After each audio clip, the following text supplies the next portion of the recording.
Em 2012, a atriz Carolina Dickmann foi vítima de um crime cometido na internet. Vamos conferir como foi. Ela foi manchete em todos os jornais e portais de notícia do país. Mas dessa vez não foram os trabalhos na TV que colocaram Carolina Dickmann no centro das atenções. A atriz teve fotos íntimas espalhadas pela rede mundial de computadores. Tudo aconteceu em 2012, depois que a atriz não cedeu às chantagens de hackers que teriam tido acesso às imagens. O fato fez com que o Congresso Nacional aprovasse um projeto de lei que pune com multa e até 1 ano de prisão a invasão de computadores, celulares e tablets para obter e divulgar dados sem autorização. A lei foi sancionada e apelidada de Carolina Dickmann.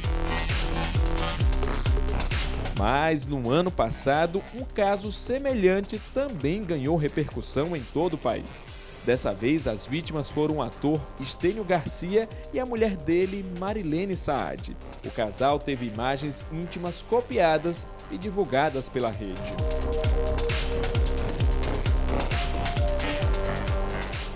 Bom, Carolina Dickmann, inicialmente, para não expor o caso, ela evitou relatar o que tinha acontecido para a polícia. Eu queria saber do delegado Ragner Magalhães se isso é um comportamento frequente nas vítimas de crimes que envolvem a superexposição. Nós sabemos que a internet foi um avanço, a parte da tecnologia, mas ao mesmo tempo repercute numa certa vulnerabilidade para o cidadão, gera algum risco. Então tem alguns mecanismos, para essa proteção, mas muitas vezes o cidadão ainda passa a ser vítima, como no caso da atriz que teve essa subtração dessas suas imagens. Então, nós percebemos também que a população tem um certo receio de procurar a delegacia e registrar o boletim de ocorrência para que se possa iniciar a investigação. Principalmente temendo uma repercussão bem maior e causar um dano maior até do que aquele causado já pelo agressor. Então, nós percebemos isso, mas a orientação é que o cidadão realmente possa procurar a delegacia. Nós temos profissionais capacitados para atendê-lo e fazer a devida investigação, resguardar também a questão do sigilo. No caso dela, da atriz Carolina Dickmann, ela achou que tivesse sido porque o computador tinha ido para manutenção, mas depois ela descobriu que não foi isso. Na verdade, foi através da caixa de e-mails que os criminosos conseguiram acessar os dados. Então, quais seriam as dicas que seriam possíveis de serem implementadas para diminuir o risco de uma invasão hacker? Primeiramente, como eu falei no início, a respeito existe uma certa vulnerabilidade. Em si, já existe essa vulnerabilidade. Agora, do cidadão, requer também certas cautelas. Então, a gente já orienta, primeiramente, a questão de fotos íntimas, Primeiramente, se evitar ao máximo a retirada.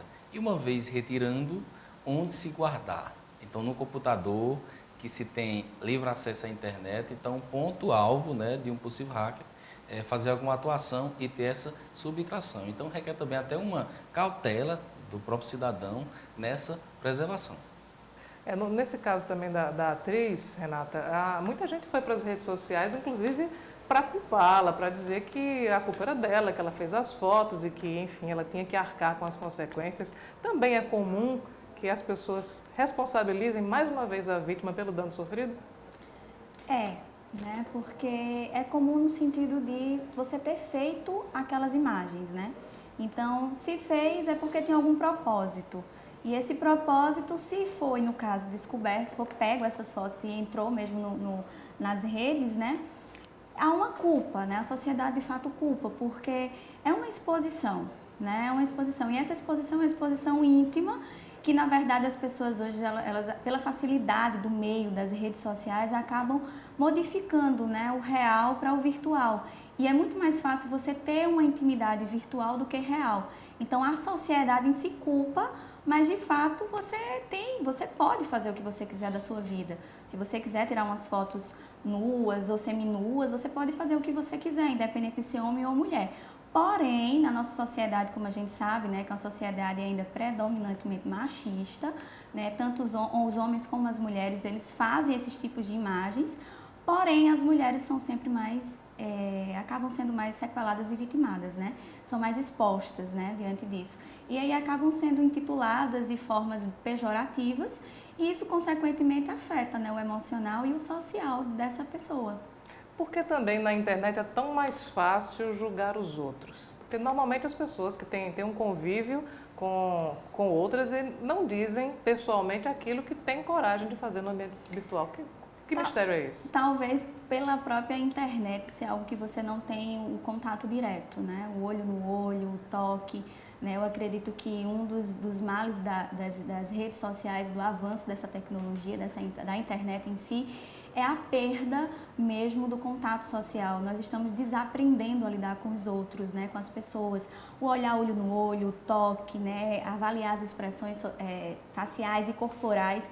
E diante disso tudo se torna mais fácil, né? Eu não estou olhando no olho, eu falo o que eu quero falar e me escondo atrás de um celular, de uma rede social e por aí vai. Então, de uma certa forma, se torna mais fácil. Até pelo fato da dificuldade do acesso de localizar e de identificar essa pessoa, né? Usando perfis falsos ou não, né? Às vezes até com colegas em si é muito comum pessoas brigarem pelas redes sociais e isso muitas vezes ir para caso até mesmo de delegacia, né? De polícia e mesmo assim é mais fácil, né? Um meio onde você não tem um contato, então você meio que se abstém de qualquer intervenção, né? Do outro no mesmo momento, no tempo real. Doutor Alberto, nós falamos sobre superexposição, mas há um outro dado que eu acho que cabe muito bem nessa discussão, que é a questão dos comentários. Há casos em que há comentários muito pesados, muito pejorativos. Esse tipo de comportamento escrito, um comentário, ele pode ser enquadrado como um crime cibernético? Com certeza, com certeza. Essas condutas, muitas vezes agressivas, indivíduos ali, utilizando o meio da internet, achando que vai ficar impune, que não vai ser localizado, então eles vociferam muitos termos agressivos ali contra a honra da pessoa, contra a imagem da pessoa. E todas essas condutas, elas podem ser já retificação de crimes do Código Penal. Por exemplo, se o devido momento ficar narrando sobre a vida da pessoa, que ela vive se bebendo em bares, ou é adúltera, sai com outros homens, então isso aí vai estar enquadrando a conduta do tipo penal de difamação, previsto no artigo 139 do Código Penal. Se ficar agredindo diretamente aquela pessoa com o âmago dela, chamando termos chulos, ofensivos contra a dignidade dela, então ela vai se enquadrar aí a questão do tipo de injúria. Em todas essas formas existe a causa de aumento de pena por utilizar-se desse meio aí de fácil acesso com várias pessoas. Doutor Wagner, até na fala do advogado Alberto, nós entendemos que as mulheres normalmente são alvo preferencial. É isso mesmo? Na realidade, as mulheres são vítimas mais frequentes da superexposição desses crimes virtuais? Não, eu não tenho nenhum dado em concreto, nenhuma estatística, um estudo para afirmar. A gente percebe que acontece, né, com ambos os sexos, né?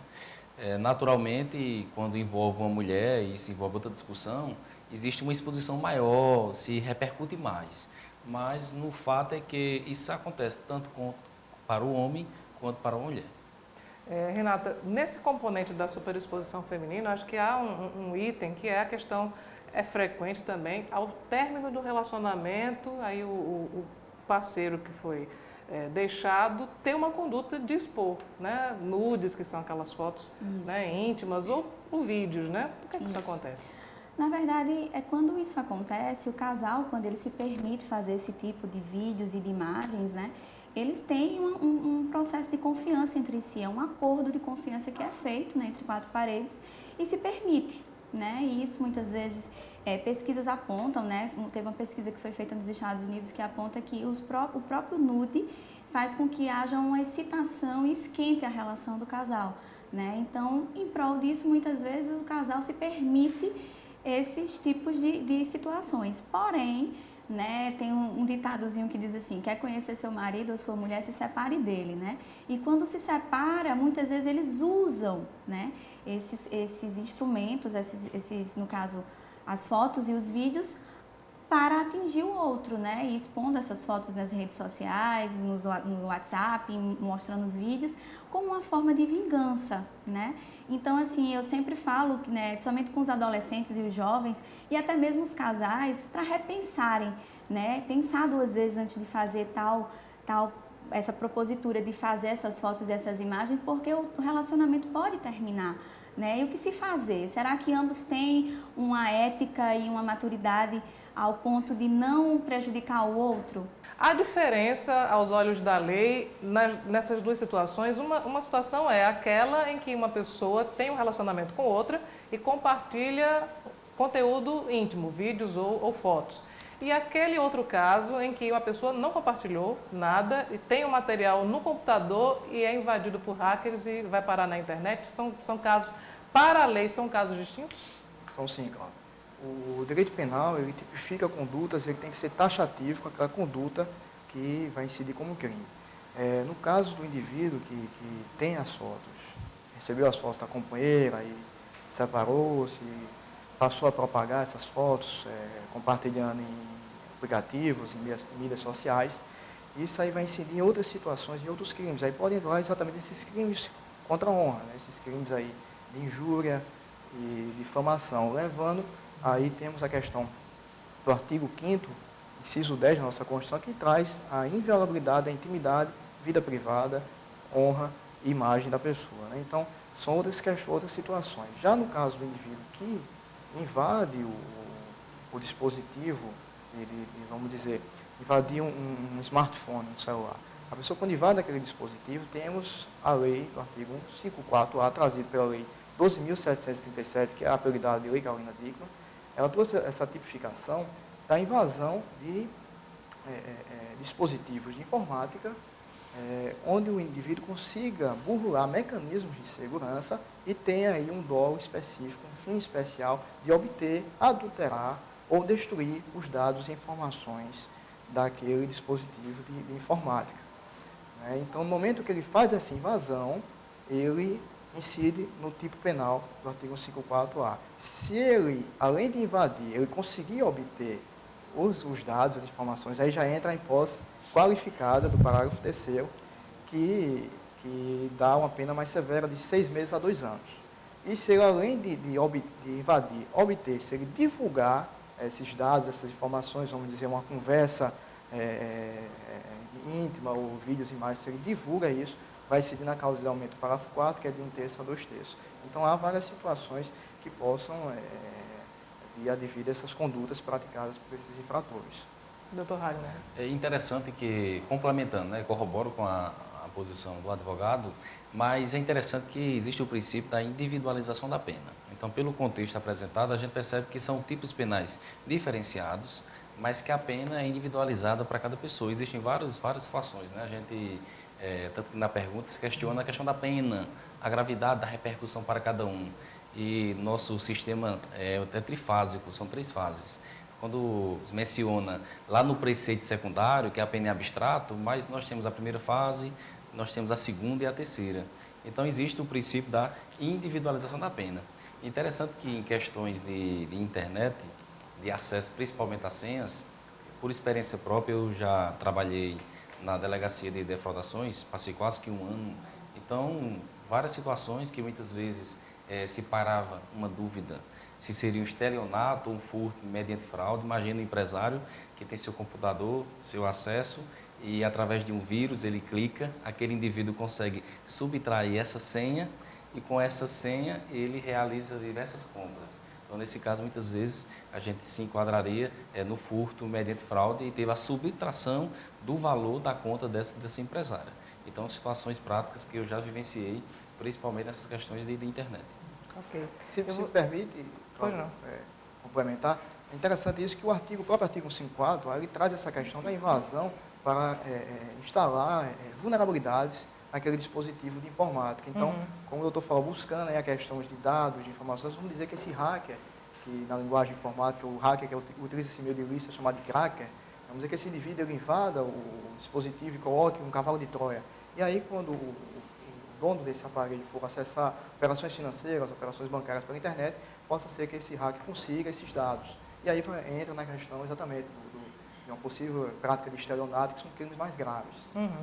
Nós vamos a um intervalo e daqui a pouco vamos saber dos nossos entrevistados quais são os cuidados que eles próprios tomam para não incorrer na superexposição.